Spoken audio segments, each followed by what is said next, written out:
Welcome back, everyone.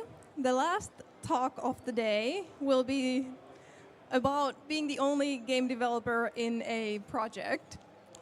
And the presenter has been working on different RPGs for 15 years, and her current project, Deeper Than Surface, will be released this fall.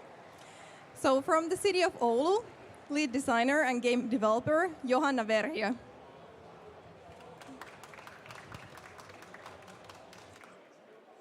Well, hello there. I'm here to talk about my latest project. I've been working for the City of Oulu. And I'm trying to maybe give you some tips how to find some not so ordinary workplaces as a game developer, and also how to communicate with people outside the industry.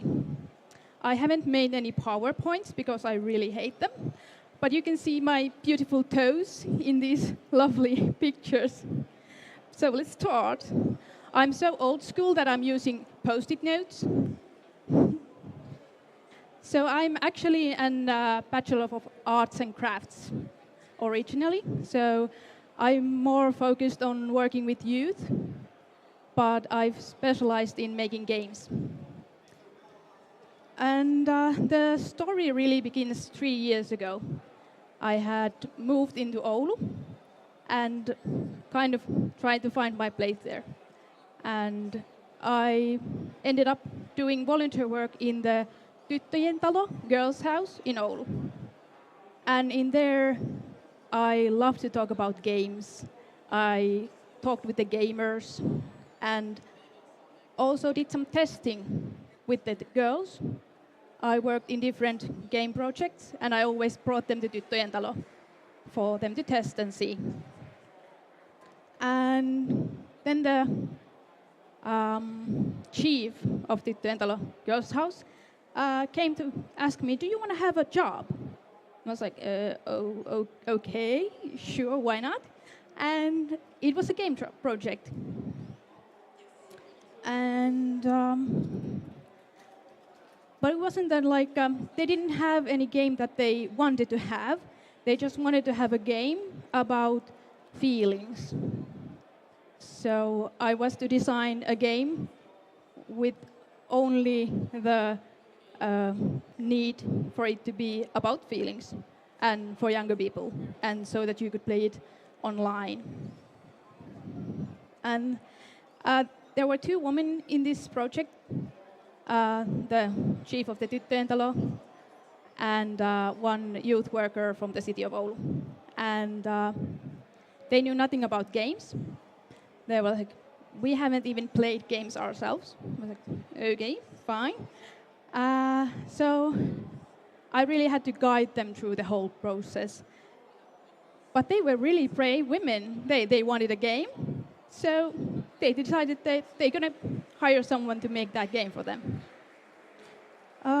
They had really little money to hire me. So first we stretched it over 3 months part-time job. And I started first working on like existing games that are meant for some lifestyle stuff, like Habitika. And thought about that maybe we can work an RPG on that environment. And they were like, okay, sure, fine. But they weren't really excited about it. And neither was I really, to be honest. And then one youth worker from Oulu, we sat down with her. She had more experience in the area. And she was like, but there are like these things you can make a game with. Maybe you could just make a game for us, like from the scratch. I was like, well, one person making a game all by herself, that's kind of big. Got kind of nervous. But I was also working at the same time with a wonderful team making Haste Heist, available on Steam. And in there, one of the programmers were like, what about RPG Maker? I was like, fine, sounds nice. I hadn't used it, but it sounds nice. So I said to the City of Oulu, sure, I can make you a game from the scratch. No need for other team members, because they really didn't have the money. So yeah, I made a decision that, yeah, I'm going to make a game from the scratch by myself, because RPG Maker is very wondrous. You don't really have to know anything when you start working with it. You can just watch YouTube. There's lots of videos about how to make a great game with that RPG Maker. And here's a picture of me designing the game. Here are some notes. I had just graduated from Oulu Game Lab, so I went back to the notes I had made there, and then I started just writing, again, old school, pen and paper. And in the beginning, my task list was really just post-it notes on the wall, because there wasn't a lot of time. I was just trying to make a design that we could get more money for the project. And my first design was an island with 4 areas for different feelings, and made a crude design of the first area that was about hate and aggression. And I showed it to the City of Oulu, and they gave me more money. That was nice. And then I started really getting into making the game. And I watched tutorials on YouTube and put on some plugins to the game. And this was like the first coding thing I did for the game, which was to make one of the areas look more dark than the other areas. So I started to work on the different areas. The 2 other women in the project had asked for the grief, shame, hate, and fear to be the areas. And so I watched tutorials and wrote down some notes for myself, pen and paper, as always. And the other 2 women wrote me content, like where does fear feel, like in your stomach, shame lives in the dark place, and stuff like that. And I turned that into design and dialogues between characters and stuff like that. So my 2 teammates wrote me content, but I was the only developer on the game. So many hours I spent learning from the tutorials how to make the actual game, because I had already promised that you're going to have a game.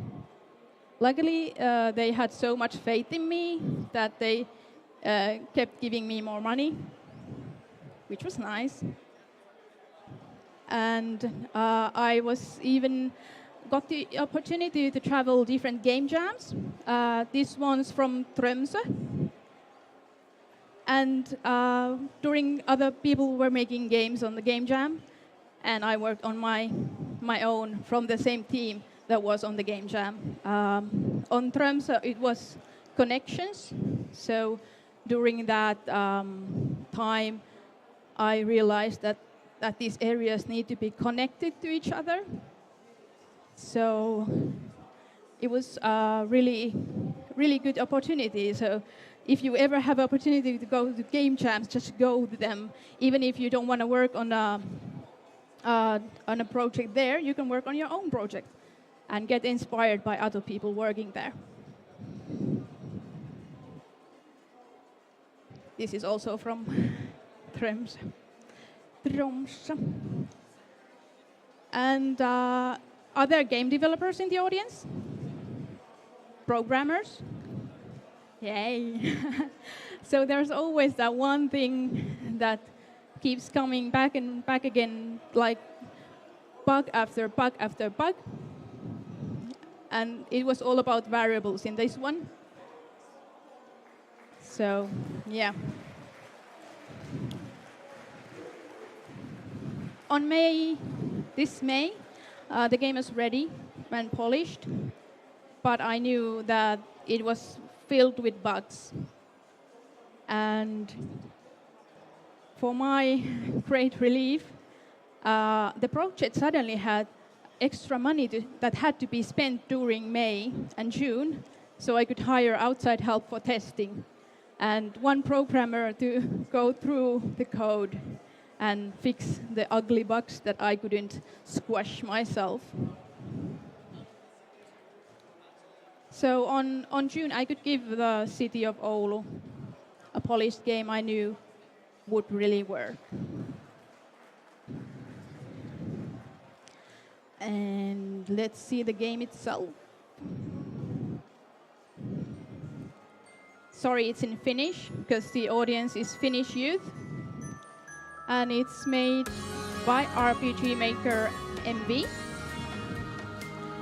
It has a license you have to buy, and the City of Oulu bought that license.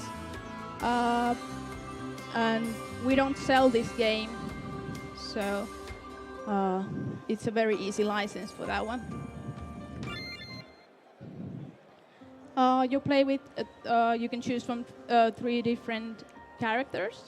They don't have any difference apart from their looks. But you can like pick your favorite color. So here's the island I talked about.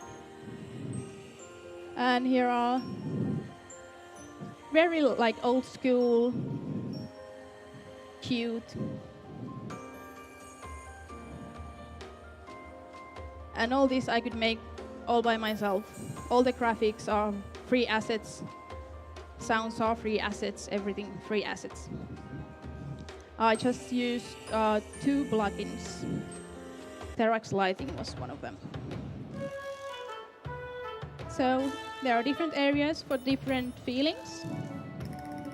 This is the hate and aggression, and you just talk to people there, and you decide what to answer. So in the city area, people are really suspicious of you. And it just basically, you just go through these conversations, try to figure out what's wrong, and solve them by talking. So the idea is that the young person who is playing this at home is the expert on the feelings, and you can help other people. So you don't have to concentrate on your own feelings so much while you play, but it is designed to make you think about it, and of course you will feel things when you play. Especially this one was thought to be very, very scary by the testers. Testers were from 5 years up. The 5 years old was really very confused about what's happening in the game, but the youth understands what's the game about. So, one woman team can make a game with RPG Maker. And here's the design I came up in that game jam. It's the tree of the world that is sick. And it's sick because of these different areas have troubles with some feeling-related issues, like hate and aggression, or fear. All of these have led them to kind of isolate themselves from each other and from the tree, and the fairies around the tree are trying to tend to the tree, but it's really up to you as the player to save the tree.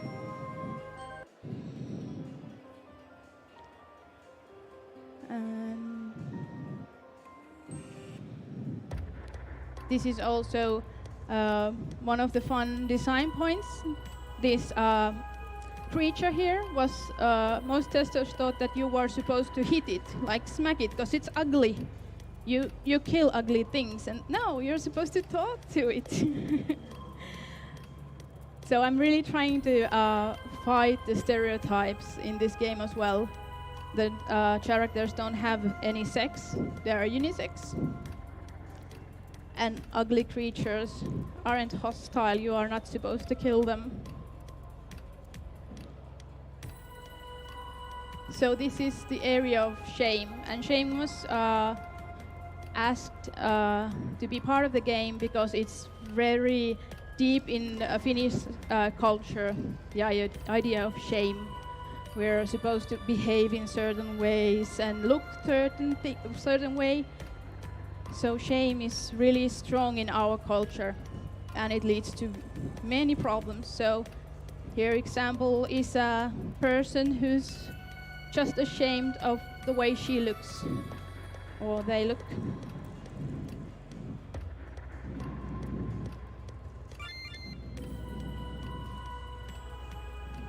So all these kind of conversations, dialogues, I had to come up with myself. I was only given like the idea that there could be one person who is ashamed because of the way they look.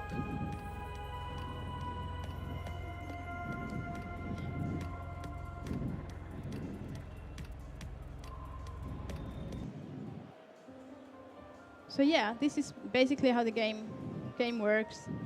You want to see the other areas? I'm going to show it. So here's the area for grief.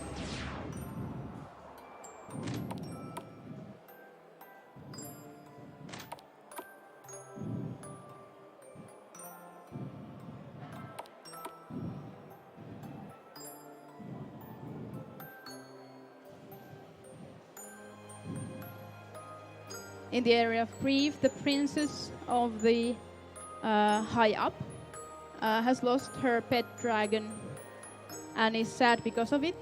But because she is a strong princess who has to think about her well-being of her subjects, she has cast a spell to put them on a jar so that she doesn't have to feel the grief. And of course the jar is broken. And it has spread to all these subjects. And then you have to figure out how to help the people who are actually having to deal with the grief.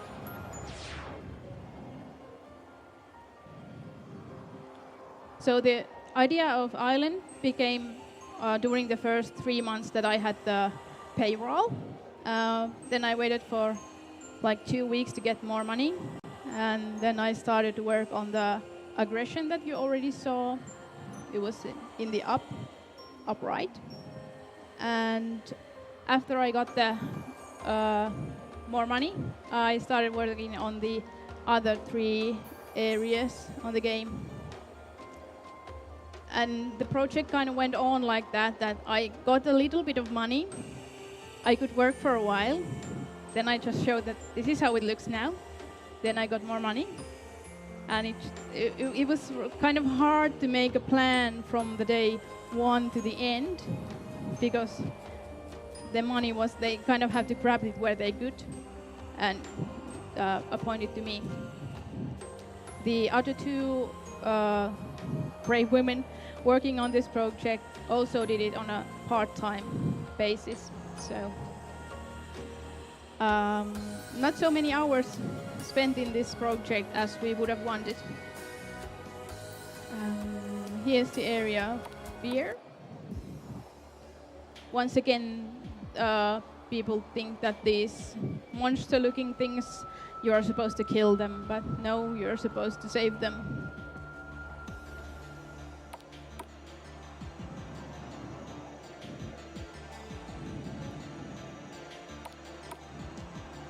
This game is going to be used by youth workers around Finland, obviously in Oulu and Tyttöjen Talo Oulu.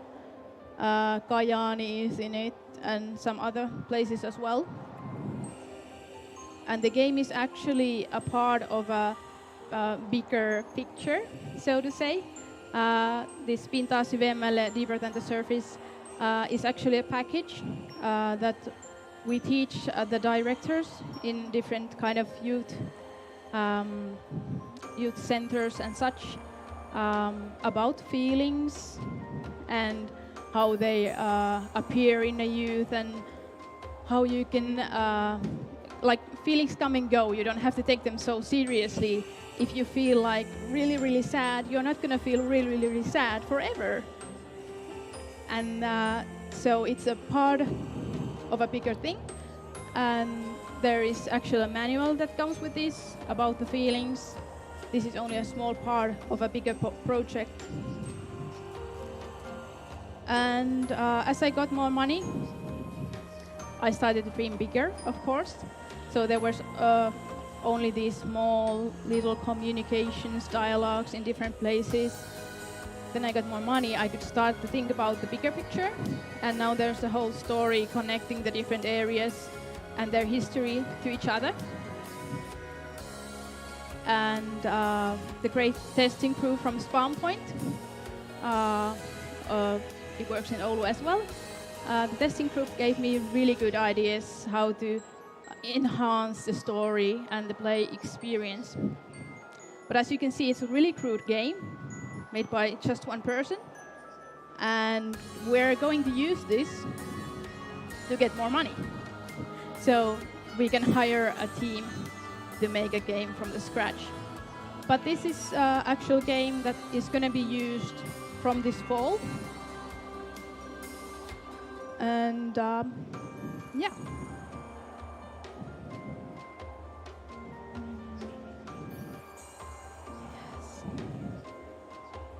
So it's really, I brought to life the vision of two women who didn't know anything about games, except they had heard that games do a lot of good things to young people. And the whole point of it to be a game or a digital service is that there are lots of people in the city of Oulu. It's a really big city. It has these all far away places that are not connected to the places where there are youth centers. So there are a lot of young people that we can't reach physically. So we are reaching them with this game, for example, as a digital service. And it's always director gathers a group of young people that are interested in learning about feelings, emotions, and they kind of meet each other online, really on a platform that they want to use themselves. It can be like something really basic like Slack, for example. And the director gives them directions, and they play the game, and then they really reflect on the things they have learned on the game within that group. There are different small missions that you can do in the game gives to you, these little things that you can think about, like tell to yourself 4 positive features and 2 things you want to make better in yourself, and how all of these 6 features serve you in your life. So there are these little things that make you think also in this game, not just solving other people's problems. And as you solve the other people's problems, you heal the tree of life eventually. So basically 3 women working on the project, me being the only developer. It wasn't an easy job, I can tell you that. And not because they didn't have faith in the project. They had loads of faith in the project, lots of faith in me. And the real issue was that because they didn't know so much about games, they didn't know how to ask for things that they wanted to be in the game. And it was hard for me to give them the idea of what I'm trying to do in the game. Of course, when I started, I wrote a game design document. It was a really fine document. I really loved that document, but they understood nothing of it. They were like, what's this document? I don't understand. They had already made a document between them two women, and Sanna Lakso and Maarit Saarnivala. They had made because they had been working on the project before I came on board. They had like pages and pages on Drive, and I had to kind of transform the stuff from the game design document into that 20-something pages of their communications on Drive. And I was like, okay, now if I just put them in the right places, they're going to understand what I mean by my design. And of course not. Of course not, they didn't understand, because I spoke a different language than they did.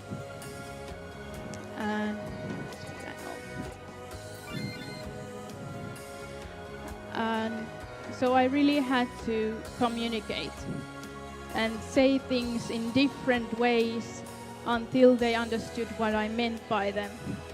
I tried to draw pictures and make these graphs like, oh, he says this and she says this and then the dog says this and it leads to this, and make this like a conditional branch of the different choices and how the dialogue goes. And they're like, what is this? I don't understand.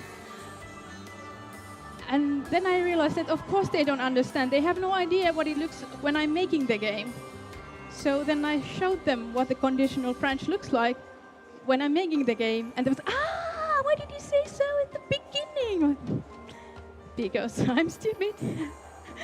So you really have to show what you're doing. If they don't know anything about game development, you have to show what you mean and draw so many pictures that they finally understand. So it's really, really about communication, the whole thing. And it was also, they were trying to find ways how to talk to me so that I understand what they mean. So it went both ways. But it was really about grit. We were all focused on making each other understand what we mean and what we want and how the design should be. So you really have to be ready to explain everything. Because you can design it as much as you want, but it's really for yourself, the design, when you're working alone or in a small group as a lead designer. And you just have to translate it. And showing how the game is made is a really good way of making it like visible what you mean.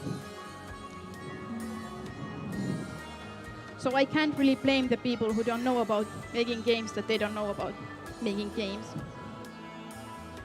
And people who want to understand you, they are the easy ones, because they are willing to try to understand you time after time. You're like, this is my new graph telling how the puzzle in the fair area is going. And then, still don't get it. And then you come with a third one, maybe now you understand it. Then you make a small video how you get through the puzzle and stuff like that. Those people are easy. The hard people are the ones who really don't want to understand you at all. And this project has had a few of those people. Mainly when we had problems with technology. When you're working on your own laptop, like I did, I of course had all the admin rights to my own computer, but the other two didn't have the admin rights to their computers they were working on. So we had to be asking rights from admins all the time.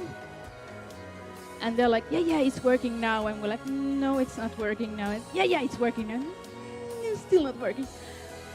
So that was like the frustrating part. Like, you really believe like, oh, they speak my language. They'll understand me when I ask them to give these rights so they can download the game from the server and stuff like that. And they're just like, couldn't be bothered because it's not their own project. So it's easy to work with people who try to understand you, and not so easy to work with people who are not really excited about the thing you're doing. So other of the two who wrote the content for the game couldn't actually play the game until May this year, and I have been working it since 2017. So it was really hard to get those rights on those computers. And it really showed, because she couldn't play the game. She didn't really have any understanding of what's happening how does the game feel, how does it look, how the dialogue goes. So she was kind of shooting in the dark, trying to make content, and I was trying to like, no, you have to try write it like in a conditional branch and stuff like that. So sending screenshots, taking a working laptop to her, like this is how the game feels now. That was like the only thing we could do while we were waiting for the technical issues to kind of go away. So it wasn't actually that hard being an only developer in this game, because the people who wanted the game were kind of my clients. They had like full faith in me that I could do it and just the way that they wanted it to be made. So it can be scary when someone asks you like, can you make a game for us, please? Don't say no right away. Try to dig deeper, maybe get some money. And be ready to work in unusual workplaces, like for the youth workers. And have faith in yourself. There are tutorials. YouTube is filled with tutorials. You can learn like programming and stuff like that. But it's of course nicer if you get paid for the job. Do we have questions at this moment? I can go on.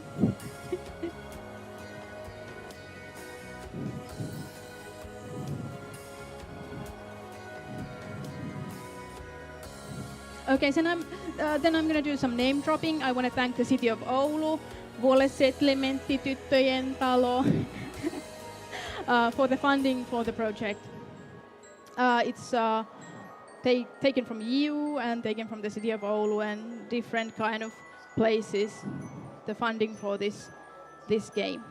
And it's made by RPG Maker MV, and I used the plugin Terax Lighting. And it's been a real pleasure to be talking here in Assemble. I haven't been here for 13 years, so it's nice to be back. If there's no questions right now, thank you, Johanna, and we'll see you after the show.